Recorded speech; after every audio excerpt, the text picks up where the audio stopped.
Hi, and welcome back to another podcast episode. And as this airs, it's actually the 5th anniversary of the podcast. Hard to believe. We've been through a few evolutions, but here we are in our 5th year.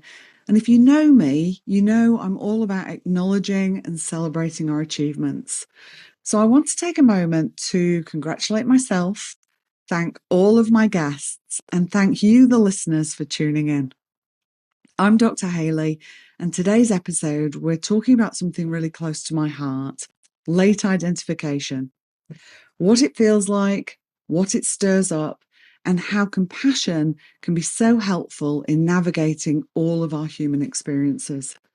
I'm going to share some more of my journal entries. So if you haven't listened to the last episode, that one was part 1.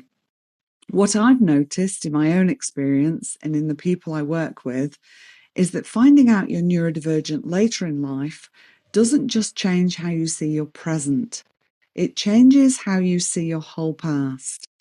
That can be a beautiful thing, and it can also be incredibly tender and bring with it a lot of grief and other feelings. Here are my reflections. 25 weeks since assessment.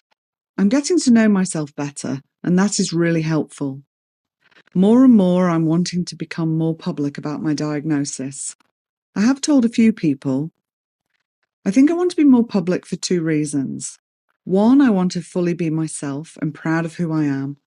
And I also think it would be helpful for other women to see that autism and ADHD looks different than the stereotypes that we have. I have some fears of being public, some slight fears of judgment from others. I worry a little that some people will remove themselves from my life. I worry that some people will disbelieve my diagnosis due to my years of masking and them thinking of me in a particular way. I also have my own internalized stigma, which is confronting and a little distressing. I've had to acknowledge my own biases, internalized ableism, and judgment of others. And let's face it, that isn't fun for anyone to have to do. Time will tell whether I become more public or not. I'm awaiting a referral so I can go and trial medication. I have some fear that psychiatrists will tell me I don't have AuDHD, although this is highly unlikely, but a common fear among high-masking people, I believe.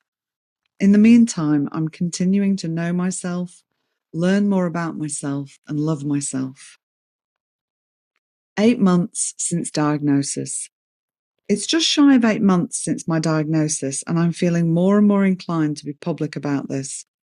I've disclosed to a few people along the way in different settings, and overall, this has been a positive experience. I'm now thinking about being more public in my business life, and have been talking this through with a few different people: my husband, my therapist, another colleague, and a trusted friend. I've been asking myself what is motivating me wanting to disclose, and overwhelmingly, the answer that comes to me is that I want to stand proud of who I am as a woman. I want to own my identity and not feel like I'm hiding parts of myself, because that feels inauthentic for me. Having said that, if other people don't want to disclose their diagnosis to people, that's absolutely personal choice, and I respect whatever decision people make. For me, it's starting to feel like I'm holding myself back, and having spent many years, decades, working hard to accept myself, embrace all of who I am, love who I am, and be proud of who I am, I don't want to now hide parts of myself that don't need to be hidden. I shouldn't be ashamed about being autistic and ADHD. This is the neurotype that I've been born with. And whilst there have been challenges for me throughout my life, particularly due to not being aware of the fact I was autistic and ADHD, despite those challenges, I've created a beautiful life for myself.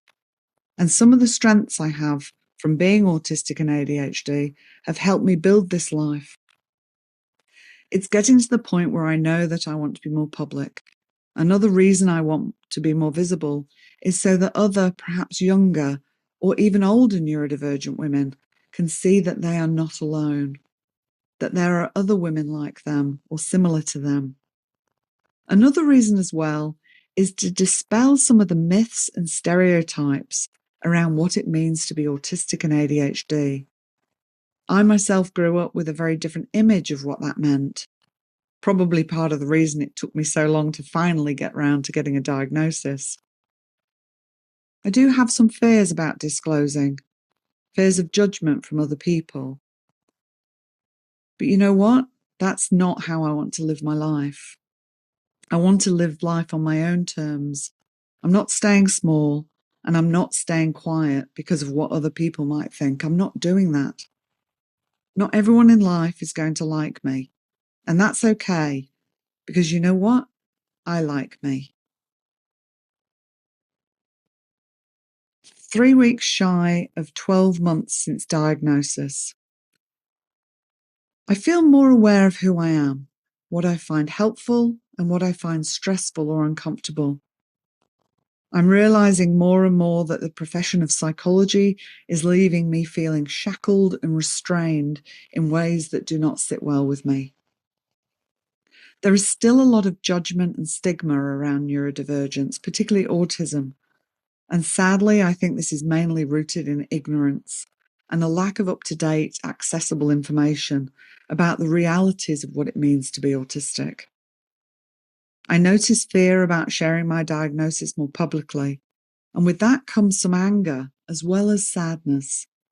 One of my most highly held values is authenticity, and it's not sitting well with me that I'm holding back that part of myself when doing podcast interviews or in conversations where that would now feel relevant.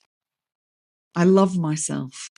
It has taken many, many years to get to this place, and I'll be damned if I'm going to let other people's potential judgment or opinions of me change how I feel about myself. I'm an autistic ADHD woman, and I have so many amazing qualities and strengths. I also have challenges when living in a world designed for people with a different neurotype, and a world that fears and doesn't understand difference. I am me, and I love me. 2 weeks off a year since diagnosis. Trip to Sydney. Really starting to recognise how much I am impacted by noise and smells.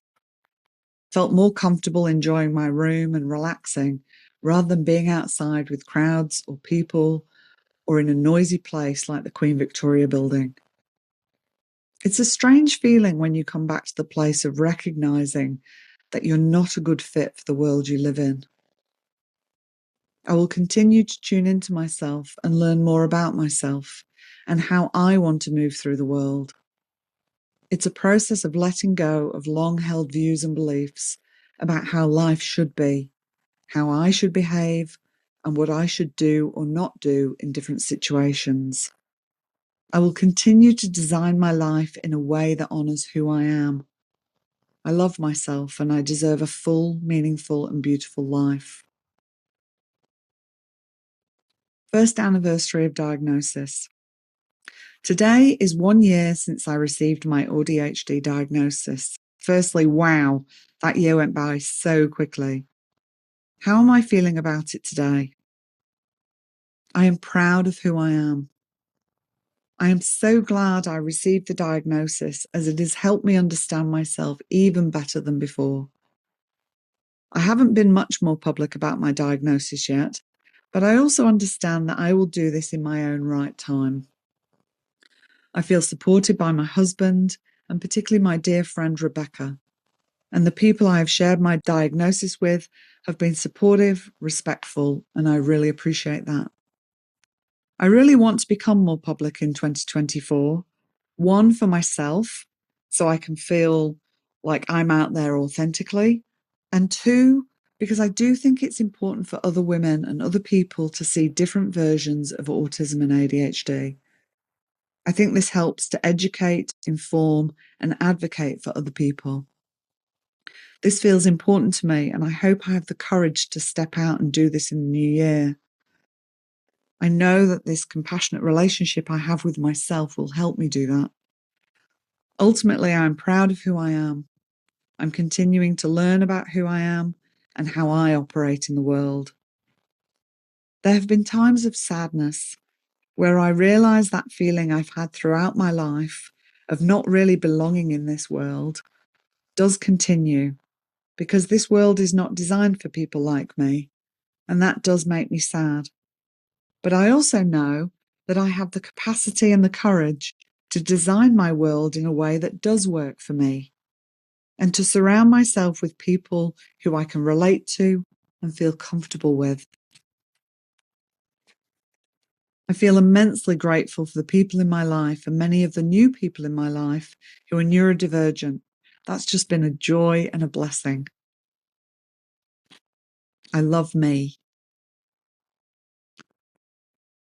Fast forward now to the 6th of March of this year, 2026. I'd stopped journaling for a while. On the 6th of March this year, I wrote, "Today it feels hard being autistic. I have been noticing recently the things that make it feel hard to be autistic. The sense of loneliness that sits with me when I can't relate to other people so well. Realizing that so many things can feel overwhelming and the impact this has on my nervous system. Planning to travel is a lot. I enjoy travel, or do I? Different beds, different people, being out of my routine. So many things to think about in terms of planning, what to wear, items to take, timing, and so many other things. Never used to notice how much this impacted me.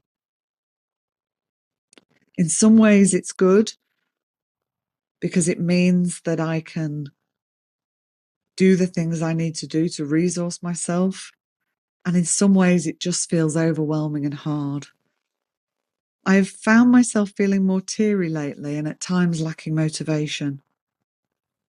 I'm allowing myself to be with all the feelings and trusting that this will pass and life will go on, and some days will be harder than others and some days easier. The one thing I know is so helpful for me is the compassionate relationship I have with myself. Compassion is one of the greatest assets in my life, and I'm truly grateful for what it provides me during this rich tapestry of life. I hope there's been some things in this reflection that are helpful for you. Perhaps you have seen yourself in some parts of that. Perhaps it has helped you make sense of some things that you're experiencing. It's been my privilege to be able to share this with you, and I do hope it's been helpful for you or somebody else that you care about in your life. Thank you for tuning in, and I'll see you next fortnight with a wonderful guest. Go well and go gently with yourself.